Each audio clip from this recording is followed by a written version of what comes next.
So I'm Malia Boss. I manage quality for Holland Hospital Medical Groups. And specifically, we're going to talk a little bit about our internal medicine Zeeland practice. Um, if you want to advance. Tonight, I'm going to talk a little bit about the practice, some of our pre-visit process, our point of care process, and our post-visit process. We really feel like these 3 times really help us get to where we can thoroughly capture as many of the patients as possible. Our practice is located in Zeeland, Michigan, which is a suburb sort of between Holland and Grand Rapids.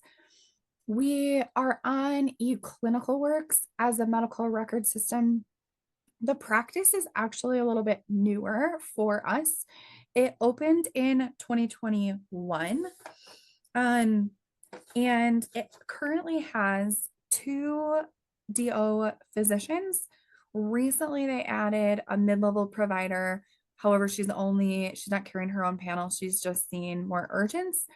And then other team members that I think are important to share. There's an RN triage, medical assistants, and then all of our practices have some shared services for diabetes education, behavioral health, RN care management, and pharmacy. So we have quite a bit of like ancillary services that can wrap around the patients. This particular practice, the support that they get from a diabetes educator is about a 0.3 FTE. The educator shares their responsibility in the building. So if they're not at this practice, they're in the other part of the building and can come if and when needed, but provide some remote support as well for the patients. It's an employed practice. It's part of Holland Hospital's medical group. We have 8 other primary care practices in our medical group. There is an on-site lab, one in the main building as part of the hospital. And then at the practice, they can also collect the urine. A little bit about the practice itself. Currently has about 2,100 patients. About 1,000 of those patients, so almost 50% of them are 65 and older. And it's still a growing practice. So they're seeing about 20 patients a month. As I mentioned, the practice just opened in 2021. And so the providers are still really kind of slowly growing those panels to where they would be full. Patients, when it comes to patients with diabetes, of that population, about 12% of the patients in the practice have diabetes, and about 60% of those patients are 65 and older. And then 53 of them are in this population where in MCT2D in the program for this practice. When it comes to how this practice kind of manages their patients with diabetes, a couple of things that I thought maybe were beneficial to kind of point out. The practice average for how often they're seeing patients with diabetes is 3 visits per year. And when we compare this with our family medicine practice, this is a little bit higher than what we were seeing at those practices for our medical group. Those practices tend to see their patients about 2.5 times per year for a preventive visit. So definitely seeing the patients a little more routinely in internal medicine. And then the other thing that I think is probably really significant and definitely probably impacts some of our ability to capture their success for the HEDIS measures, including the urine, is 54% of the patients are seen in the first quarter of the year. So we're seeing these patients early in the year and engaging with them frequently. When it comes to uACR completion for this population, for Blue Cross, we had not over the 90% completion. And just for their broad population through the end of August, we were at 52%. Some of the other things that I think are important to just kind of point out, some learnings that we've had at our practice. The HEDIS kidney health measure was a newer measure for HEDIS in 2021. It has 2 components. I think we all know this by now, but it has an EGFR, which is in some sort of a chemistry panel, and then it has this urine microalbumin creatinine ratio. However, what we didn't know until this year in 2024, HEDIS released an update that said that the testing for the urine microalbumin needed to be quantitative, not semi-quantitative. What that meant for us was we couldn't use the point of care testing that we'd previously been using at our practices. And the only reason we actually even noticed this was we weren't billing the right CPT code. And when we referenced our manual to our machine, that was what gave us the indication that we couldn't use the other quantitative CPT code because our machine didn't support that.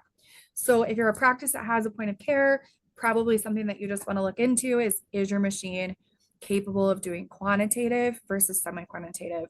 What we at the Holland Hospital Medical Groups have decided is that we're not moving forward with another point of care testing and moving strictly to having it done with our hospital laboratory.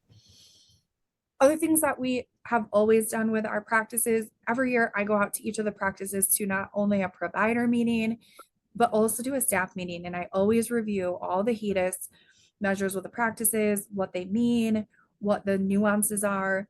And so I think that education that they hear, whether it's the first time they've heard it and it's a new update or a routine thing, that they've probably heard from me and got annoyed with me because I've said this a few times already to them every year, but we think it's a valuable thing for us to re-educate every year to our practices of what we're holding them accountable to and what they're being held accountable to by the payers. So what do our processes kind of look like and what has led this practice to be really successful? We work really hard to do a pre-visit lab process. So during chart prep, our medical assistants will work about 2 weeks ahead of a patient's appointment. They'll use standing orders to order labs that are relevant for those patients. They will try to order these for the first visit of the year. Some of these patients are going to try to put this off and not do it right away. And so I think the earlier in the year that you capture it and give them a long time to go and do it, the better. The other thing that we're really pushing our teams to do is to inform the patients that when they go to the lab, they'll have to leave a urine. We have had it in the past where patients will go and they won't be able to go. They won't realize that that's part of what they have to do at that lab visit. So I think it's important to tell them, hey, one of the labs is a urine. The other reason why we think it's super important to do this to the visit, our providers, some of our contracts are risk adjustment contracts. And risk adjustment is becoming more and more important. More and more places are getting into these full risk contracts. And if you have that previous to your visit, the provider then can use the values from both the GFR and the urine microalbumin creatinine ratio to stage the CKD appropriately, stage 3 and higher risk adjust. And it's based on the most recent, from what I understand, I'm not a clinician, but what I understand is the staging is based on the most recent lab result. And so that's been really important for our providers to be able to accurately capture the risk of our patients by having those labs at the visit. You have to capture HCC diagnosis codes with a provider with a visit every calendar year. And if we do those after the visit and the patient doesn't come back, you might lose the opportunity to capture that risk adjusted code. Other things that we've done that I think can impact your pre-visit, we have worked with our laboratory leadership. We use Holland Hospital labs. And so we work with the leadership to say, we want you to realize that these labs are important, that these labs result in better patient care, but they also result in a lot of incentive money for the practices so that the lab leadership can communicate that importance to their teams. And then the other thing that we really worked really hard with them on is, what if a patient shows up and says, I can't leave a urine sample? In the past, what was happening is they would go to the lab, they would say this, and the lab would actually send us a cancel. They would essentially send us a communication that said, this is canceled because the patient couldn't go. But that's not entirely helpful in this process. We would just have to reorder it. We'd have to tell the patient to go back.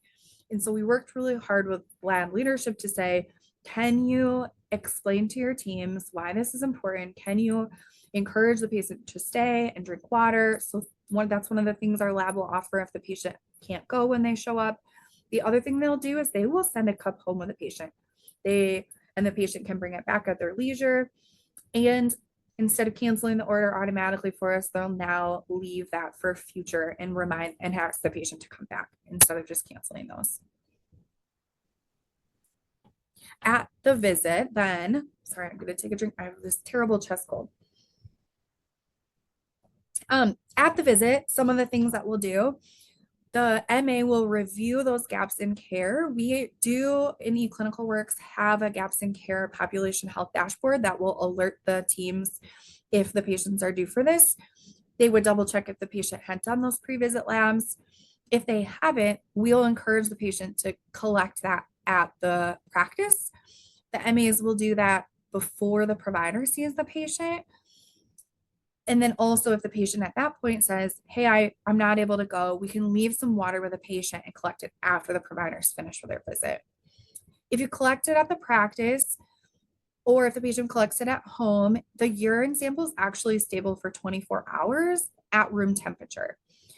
It's stable in a refrigerator for 72 hours. So these are stable for quite a long period of time. So if you're collecting in your practice and sending to a lab, or even if the patient's honestly collected at home and bring it to them later in the day, it should be completely fine and the lab should be able to run it and have an accurate value. If the labs are ordered at the visit, we're encouraging our patients, if for some reason they're not going up at the practice, which is not what we would do, the lab is downstairs, we would probably try to collect at the practice, but they could stop at the lab on their way out, say they needed to get blood work and they just thought it's easier to leave the urine with the lab. That would be completely fine. It's in the building. Or we would send the patient home with a cup and ask them to return with it or bring it back to the lab at their leisure. And then a couple of other things that we're doing after the visit, we have set up in our medical record system that any lab that is not completed within 14 days, that the patients are getting an automatic reminder that they had a lab that was ordered and that they haven't done. That can be a little bit tricky if a lab just takes a long time to process. Sometimes our patients are getting reminders like, even though it's at Mayo and Mayo is just taking a long time. But for the most part, we find that this is an effective way for patients to realize, oh yeah, you're right, I did get that ordered. A lot of times they call the office panicked of like, what did I miss? Like, what am I supposed to be doing? So that's actually pretty effective for us. And then as it gets toward the end of the year, we have a quality team, a couple care coordinators who are medical assistants, and they work really hard to order these on any patients that haven't had them yet. And then we will routinely circle back with them. I was just talking to my team earlier this week and said, let's get to where we're making phone calls. The last few weeks of this year with the holidays and other things, like the sooner we remind the patients one last time to do this, and we'll probably hound them again a little bit, honestly, closer to Christmas again. That tends to be effective too.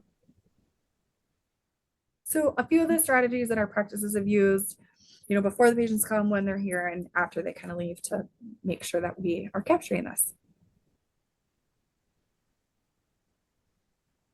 All right. Thank you so much, Malia.